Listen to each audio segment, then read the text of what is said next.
was a tale of two halves in the Cardinals' home opener Sunday against the Giants. Cardinals at one point were up 20-0 at the half.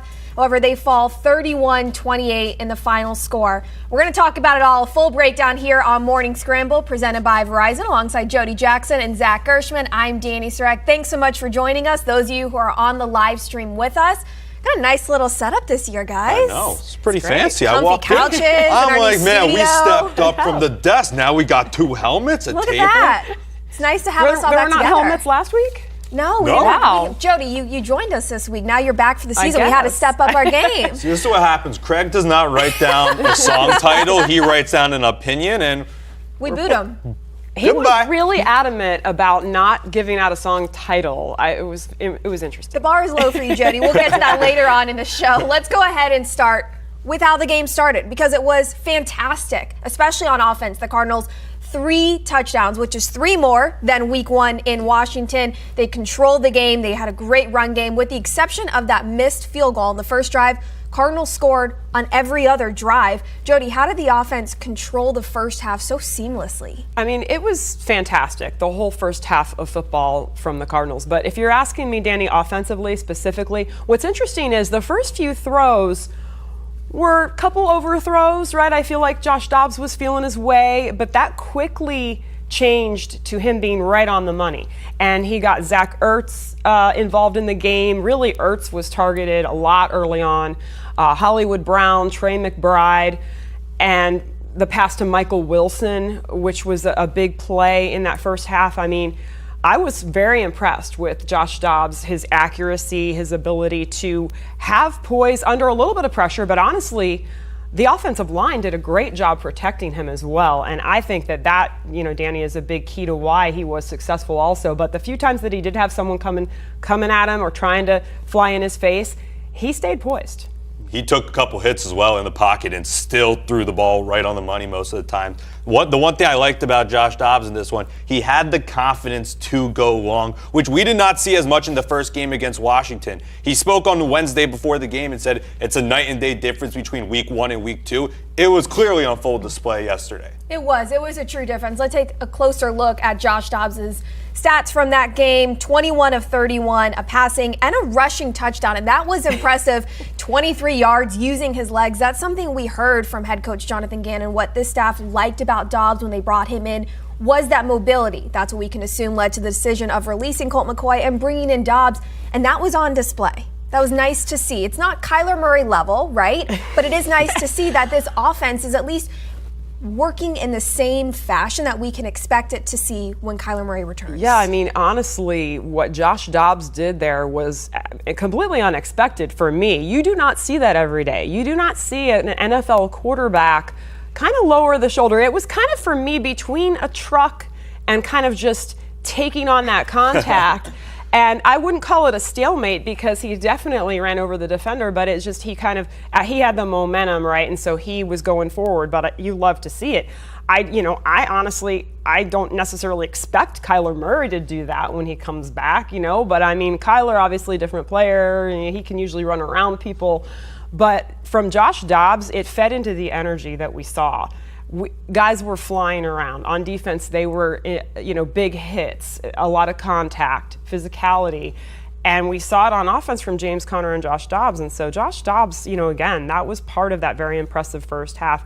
I know we're talking about the first half, and that's just why it's such a mystery that they couldn't have a little bit more of that in that second half. But again, you can't discount what we saw in the first half either. And it's the ability to know that you have a quarterback that's going to be able to get out of the pocket. When the Cardinals released Colt McCoy, the question was, it was about the arm strength if he still had it in him. But you knew that it wasn't really in his game to scramble outside the pocket and to go get a couple yards on your legs if you have to do that. The fact that Josh Dobbs lowered the shoulder and bulldozed his way into the end zone, and then when he went for the 2-point conversion in the second half, also had no problems throwing his body out there to try to get into the end zone. It definitely earned the respect, I think, of his teammates, because you saw how excited they were for him once he was able to get in the end zone. They were all up in his face, but they were cheering for him. It was definitely a sight to see, in the sidelines as well. They were very excited for their quarterback. It wasn't just a difference in Dobbs using his legs. He was having quicker releases, which was an issue issue week 1 in Washington. There were finally chunk plays. Week 1, there were only 8 plays that covered at least 10 yards. 2 of those were run plays.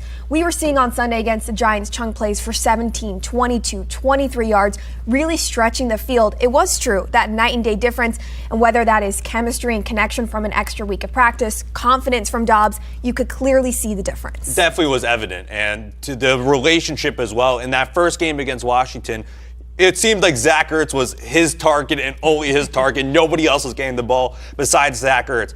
In this game against the Giants, he was swinging the ball around. Trey McBride was heavily involved. Hollywood Brown, Michael Wilson on that corner route especially, had no problems going down the field and hitting him. The chemistry has built, and Rondale Moore said that he knows that as the practices go on. Josh Dobbs only had 6 practices before going into Washington. Adding a few more definitely makes a huge difference. It wasn't just the offense that dominated in the first half. The defense showed up as well for Arizona, holding the Giants to just 81 total yards, 3 sacks. New York's first 3 possessions, punts, and then they had the interception by safety Jalen Thompson, returned for 35 yards. That was without your leader, Budda Baker, who was suffering from a hamstring injury. After the game, Gannon didn't quite know how long-term that was going to be quite yet.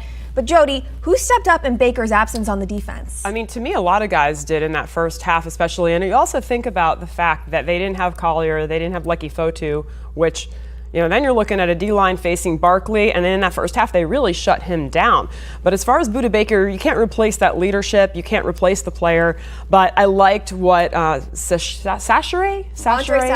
Sacheret did in this game. Jalen Thompson did have the interception. He was all over as usual. I used to call him, my favorite underrated player, but I don't know that anyone is underrating Jalen Thompson anymore. Not anymore. So I won't go there with him, but he was exactly who you needed him to be.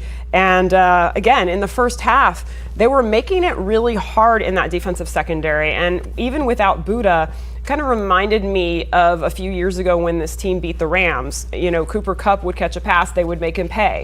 There was a pass that Jones completed to a receiver, 2 guys converged on the receiver. They were making it hard, making guys not want to have contact after, running after the ball. These guys were feeling those footsteps.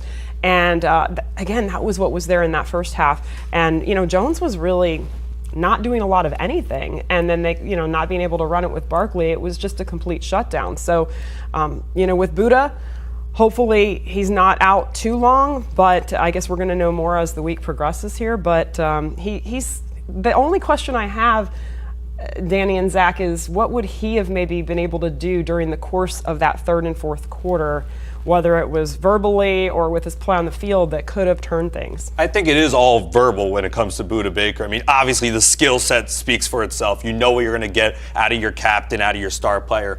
But when I was talking with Kaiser Woods post-game, he said that you could feel it on the sidelines, that the energy was starting to get lowered. You get a little bit complacent, and it's natural instinct to look at the scoreboard and say, all right, we got a 3-score lead. We could take a step back a little bit. But it is the National Football League, and you do get paid to win the big games, and the Cardinals, unfortunately, did not come away with the win. I got to tell you, those comments kind of surprised me. Did they surprise you? I mean, because this is a veteran, and I think anyone... 20-0 is a substantial lead, and yet to hear a little bit of sentiment there that, we thought we had, not we thought we had it won or had it in hand. I think that they all realized you had another half to play. I personally think that there was a fatigue factor with the energy and everything that happened in the first half. But to hear that is a little concerning to me, because I feel like the effort was there. It's just, if there was any level of comfort, that's disappointing. The effort, I think, was there, and I know you spoke a little bit about in your post-game report. You can't deny it, because they were fighting until the very end, and they had no problems staying in the game until the very end.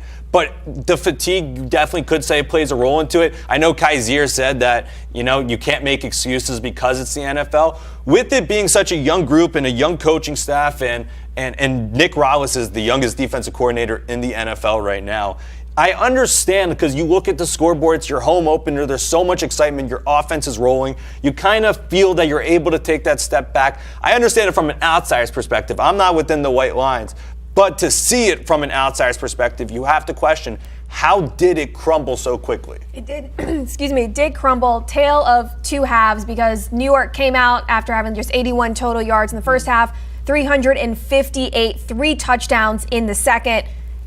That's 2 straight games. The Cardinals have had a lead in the fourth quarter and have walked away with a loss. What switched? Well, I was kind of replaying everything early this morning, and I was going back to the fourth quarter. For me, it comes down to the fourth quarter because they did have a push coming out, but teams do that in the NFL. They couldn't get it back. Part of that was fatigue. Part of that for me was a young team.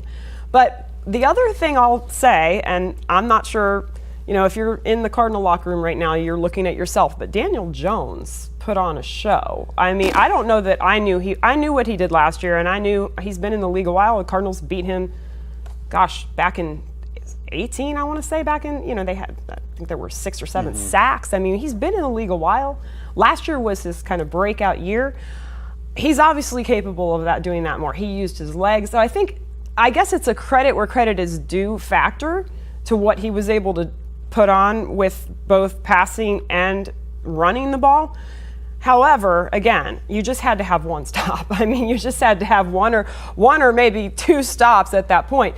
But so what switched? I mean, that's the big mystery, right? And I know, Jonathan Gannon talked really after the game and took it all upon himself. I think, again, a young coach, but a very accountable coach with a very young team. That's what he was going to go with there. You're never going to air out everything in the post-game presser, of course, but they're going to look back at the film. There's a lot of mistakes that were made.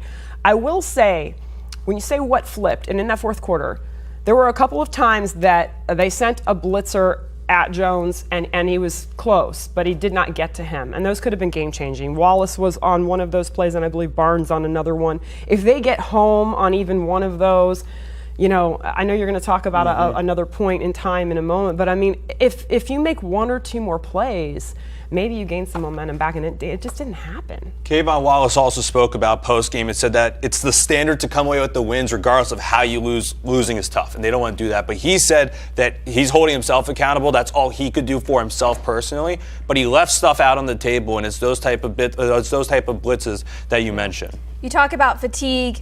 Final few possessions for the Cardinals. They had an 8-play drive, which ended on a punt, followed by 2 3-and-outs, and then the final drive of the game. And that's gonna hurt your defense when they're constantly going back on the field. It wasn't just the defense, which is what we look at in that second half, talking about Saquon Barkley, Daniel Jones, and the turnaround that offense had in New York, but also the Cardinals offense. They were so productive, so efficient in the first half, and that fell off as well. It really did. Again, looking back, you had 8:51 left. The final 2 possessions for the Cardinals, you had one at 8:51, and then you had the last one, which was kind of a disaster, to be honest, because you had, at that point, those Giants fans were making a lot of noise. You had the 2 false start penalties. I mean, if I'm being really picky here, because again, it's such a close game, any one play could make, I'd like to see Josh Dobbs make a quicker decision as he ended up throwing it away anyway on the second to last play. I'm grasping at straws, but again, we've seen crazier things happen. You break everything down and you treat it like you're going to win the game in that moment. So like to see that be quicker, but I think I go back to the second to last possession with the 8:51 left and just the inability to execute those plays that we saw in the first half. James Conner, a 1-yard run, a short pass to DeMarcado. I mean, they weren't getting the blocking.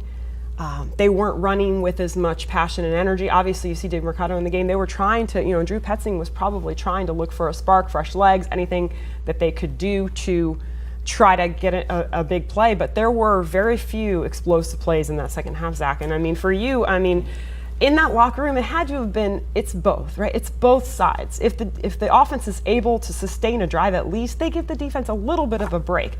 So Drew Petzing, Nick Rallis, they're both looking today at what could have been different because there's culpability everywhere. Over the last 2 games, the Cardinals have been outscored in the second half 41-11. And obviously the 41, that's what you're going to circle, but you have to focus on that 11 as well. How you've only been able to produce 11 points over these past 2 games against NFC East opponents that, in the grand scheme of things, when you look back at it, you could be 2-0 right now if you think about it.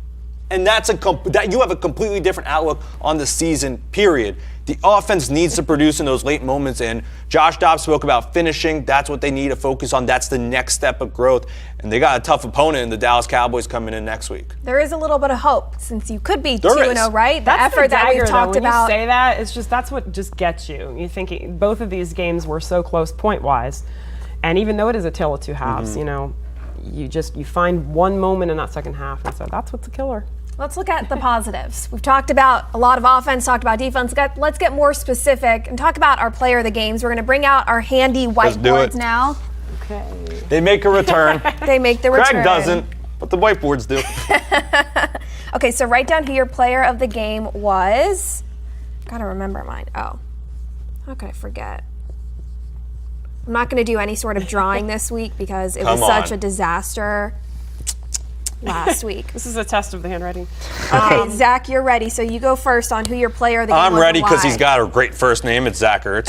I think as much he had a great game as well. 6 catches for 56 yards. He was with Michael Wilson. Both of them led the team with 56 yards. But I think as much as it was about the 56 yards and what he was able to put out on the field, it's what he was able to open up for the offense as well. Drew Petzing drew up a bunch of 2 tight end sets, 3 tight end sets, and that was able to open up the offense as a whole. He did do well. He did not have those drops that he'd had in the first game that he was very critical of himself about. So to see that step up from week 1 to week 2, it's a second week being healthy. It's a second week back in the offense since his ACL tear. It's good to see, and if you're Cardinals fans, you're hopeful, which we all are Cardinals fans. Come on, we're on this stream. You're hopeful for what these next couple weeks are going to look like with number 86. That Dobbs-Ertz connection was much stronger. Dobbs inches away on that deep throw to Ertz. Yeah. So it's nice to see that connection. Again, going back to Dobbs saying it was a night and day difference between last week and this week, and that rang true. Jody, player of the game. I had a little choice here because I really wanted to go defense, but it's just felt like such a team effort on defense that I ended up going offense again, and this is another connection for Josh Dobbs, which was Hollywood Brown, who really, you can't argue with Zach Ertz at all. Hollywood did have the touchdown, which I loved, and the very casual celebration there at the goal line as he caught the ball right at the goal line. But this is a great sign for this offense if Josh Dobbs and Hollywood Brown are going to have that connection. We know we've seen it in the past with Kyler Murray. We know their history together as former teammates in college. But again, to see Josh Dobbs be able to find Hollywood in some key moments, I think, again, you just look for that to continue. And then he's got trusted targets in Ertz and Brown, and adding in weapons like McBride and Rondell Moore. So real positive sign. You've got beautiful handwriting, Jody. I do. Show that board one more time. I said no one ever, but yeah. Oh, it looks great from my angle. Trying to be better than normal. So you're saying it doesn't look good now? She's saying it. You should see my notes from the game yesterday. Just like, and then of course I go back to look and I can't read this. See what's upset? I wrote this down. I already erased it because that's how embarrassed I am in mine. I looked at mine. I go, this doesn't look too bad right now. Well, thank you, Dani. Okay. Well, my player of the game, James Conner, his first 100-yard game of the season, a touchdown. Once again, putting this offense on his back. James Conner has been injury prone. However, these first 2 games, he has looked spry. He has looked tough. We've seen him trucking defenders, pushing his way into the end zone. That is what you need out of a James Conner, especially with offensive coordinator Drew Petzing really emphasizing the run, filling in right with Josh Dobbs until Kyler Murray returns, really relying on Conner, and he has handled that weight very well. On that Dobbs rushing touchdown drive, James Conner had 53 rushing yards. It's exactly what you need out of your RB1, carrying the load, really working as a true workhorse. He said after the game that he's not discouraged, but he is hurt. But not discouraged because this team, as we saw in the first half, can really put up numbers and play a good game.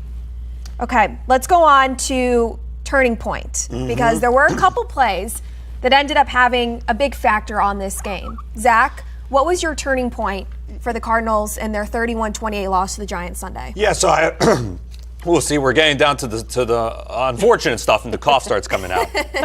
I would have to say it was a mix of 2, and I was deciding between 1, and we were talking about it a little bit here in studio before we went live on the stream.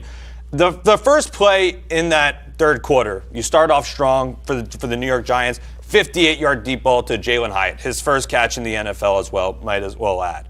The Cardinals did bounce back, and that was the start of a 75-yard drive for the Giants, and they were able to get that first score on the Daniel Jones rushing touchdown. They were able to bounce back, though, on offense, and that was the pass to Hollywood Brown that the Cardinals were able to put up on the board. But going to the next drive, Kaiser White takes down Daniel Jones. It would have been the second sack of the game, and stripped away because of a penalty by rookie Dante Stills. I know the excitement from Dante Stills is going in for the tackle, was searching for his first tackle in the NFL in his first game, was a scratch against Washington Commanders, and he gets hit with the penalty. And I felt from that moment, you could see everyone kind of throw their arms up. Kaiser White had his hands on his head. Chris Barnes had his hands to the side. You could tell that the energy was starting to shift, and that's what the team has spoken about the energy lowering a little bit. It was those careless penalties that hurt the Cardinals in Week 1 against the Commanders, and kind of came to bite them one more time against the Giants. Yeah, it's interesting. Turning point of the game, that's one of them for sure. I look in general and I say, again, a lot of moments in that fourth quarter where you could have just converted on one play, either on offense or defense, right? But, since we're talking about a call, what about, I had this note on the Hollywood Brown, I think it was Hollywood Brown, but Jody Jackson was called for PI and then it was overturned. And so that was one moment that I thought was interesting. Hollywood Brown was called for a block in the back. There were just a series of calls where you're like, the game got out of rhythm a little bit. But I can't remember if Jackson was holding Brown or not, but I believe he was. He was actually holding him. And they overturned it anyway. So I'm not really sure what happened there. Next thing you know, that was at the start of the fourth quarter. Next thing you know, the Giants go down and score a 13-play drive. That to me was the killer. That drive at the start of that fourth quarter. And Daniel Jones started to use his legs more. And so, Dante Stills, that was an unfortunate penalty for sure. He'll learn from that. Oh, yeah. That was a big improvement, by the way. Let's get a positive in there where big improvement from last week. I know you guys both talked on all of your shows about cleaning up some of the penalties that were a result of being overly aggressive. So I think they're making some strides there. These calls are also sometimes a little bit ticky-tack either way. You see it sometimes, especially on the quarterback. So, gosh, I mean, again, Daniel Jones using his legs and them not being able to contain him in certain moments, it's not a turning point, but it's also for me kind of just a big part of why they were able to continue drives. Last week, 9 penalties, 122 yards for the Cardinals. This week, 8 penalties for 57. So while the yardage is significantly better, those penalties, as you both were just talking about, are still significant moments that changed the game. That Dante Stills penalty, Giants went on to score that drive. That Hollywood Brown penalty negated a really nice pass and play that Trey McBride made look really good. And that's what the frustrating part is. While we're not seeing those personal fouls the way we did in Week 1, it doesn't seem as aggressive. The penalties are still happening at really opportune times, and the Cardinals are just shooting themselves in the foot. Think about the final drive, multiple false starts. You shouldn't be having pre-snap penalties. Yeah, another false start, like Elijah Wilkinson was called for 2 in a row, which was really, really stood out on that last one. But even before that, the drive before that, Yelda Froholt was called on a false start. Again, that was a drive that was key. These late, I think, again, it is a young team. Some are young age-wise, others are young experience in the NFL-wise, and then frankly, a lot of these guys are playing together for the first time. So I think what we didn't, in the first half, when everything seemed so much more scripted and so much, we had the momentum rolling in your favor, second half, when you had to bounce back and you had to come off of some adversity, it got a lot harder. But you're right, some key penalties. Again, I think that'll get better, but it is also game to game. Next week, they're going to come out extremely physical. I'm sure that'll be a focus against the Cowboys, and you'll see, where is that fine line and how can they kind of control that and yet play well. We finally have a segment title for this final segment. Shout out Chad Burns. Chad Burns, our lovely illustrator. So we're going to write down on the whiteboard a song that depicts how we're feeling after the game, and this segment is now called Songbirds, which is very clever, so very thank you, clever. Chad. So now you have to. So I had a lot of songs in my head, by the way. Did you? Yeah, I had to narrow it down. Good or bad?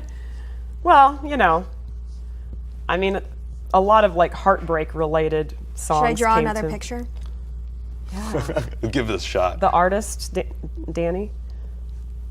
I'm a horrible artist. Oh gosh. This might be worse than my cowboy hat for Zaven Collins last week. I think my love Jody, for like 90s rap is going to come out here. Well, let's see it. What's your song? Well, a couple came to mind, and they both were by Rob Bass. And one is joy and pain. Because I felt so much joy in the first half and so much pain after the game. And it's funny because actually they had a concert at State Farm in January at the end of the 2021 season. And the other one, again, Rob Bass, was It Takes Two, because it takes two halves Clever. to play football, right? You're going to be So good I at had this all That's these, a knee slapper. Rob Bass. You're going to be good at this one. Yeah, so joy and pain, that was my That's a good emotions. So I also had two in mind. One is Whoa by Kyle. Whoa because my eraser just fell off. But whoa because it was, I think after the first half we were all saying, whoa, this offense is looking really good. This defense is looking even better. And then after the second half we said, whoa, what just happened? So I would have to say it'd be Whoa. The other song that came to mind, I'm not sure if you guys know this or not, Kevin Hart, the rapper, has a rap album. And one of the songs in it is called All Falls Down, and that's kind of how I felt symbolized the game. It all kind of fell down towards the last quarter, the last snap, and obviously the result did not go in the Cardinals' way. I was looking at songs about New York. However, all the songs were positive things about New York, and I didn't really feel appropriate to choose one of the songs.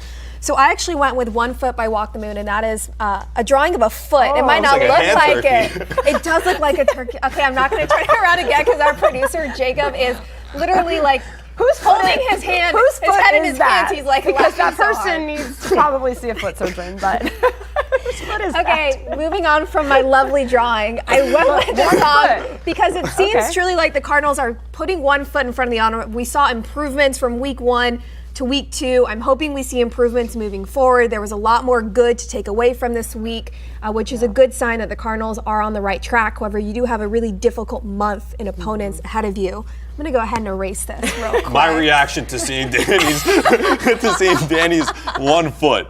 I like that Dani feels like she can really illustrate on this show and just She bring doesn't out her anymore. creative side. She doesn't anymore, Jody. I'm horrible at drawing things, so I will not subject you to all that. Maybe later in the year. Maybe we'll have when to I get feel our more illustrator, Chad Burns, who named that segment, out here to draw on my boards for me. He's got to Cardinals- teach us how to draw. That's a talent. That would be a great segment. Cardinals get another chance to get a home win. Back-to-back home games. Next one is against the 2-0 Cowboys Sunday. It's a 1:25 kickoff. It's a gnarly defense. Yes. We're going to have to see the offense that we saw in the first half against New York, and we're going to have to see that for 2 halves against Dallas. It's going to be really interesting. This team's going to do a lot of soul searching this week. But look, it's a home game, and I know it went south in the second half, but hopefully it's a great effort by this team. And the Cowboys, though, yeah, it's ugly when you see what they did against the 2 New York teams, the Giants and the Jets, outscoring them 70-10. It's a little bit, you don't see that a lot in the NFL, right? And, the Giants have come off the mat and the Jets are in disarray based on what happened to Aaron Rodgers. And so maybe that's not as surprising, but, I'm excited to see this team evolve. I think they're going to be a heck of a lot better in a few weeks than what we're seeing right now. They're learning. So it's going to be exciting. The Cardinals had to limit Saquon Barkley and Daniel Jones. Now the offense, it's their turn to limit the Cowboys' defense, especially Micah Parsons, who's arguably one of the best defensive players in the NFL. Cardinals fans, those of you that are joining the live stream, we appreciate you. We want to get you guys involved on the show. So during the game, after the game, if you have a comment or a question, tweet any of us. Use the hashtag Morning Scramble. We're going to start integrating those tweets into the show. And if your tweet is used in the show, we're going to have a personalized prize for you. So again, be sure to tweet us using the hashtag Morning Scramble. We're going to be right here next Monday, live 10 a.m. on the Cardinals YouTube channel from the SeatGeek studios, breaking down that Cardinals-Cowboys game all week long. Coverage on azcardinals.com, podcasts, articles, videos, whatever you're looking for, we've got it. Finishing covering this game against the Giants, looking ahead to the Cowboys. For Jody Jackson and Zach Gershman, I'm Dani Sureck. Thanks so much for joining us on Morning Scramble. We'll see y'all right here next week.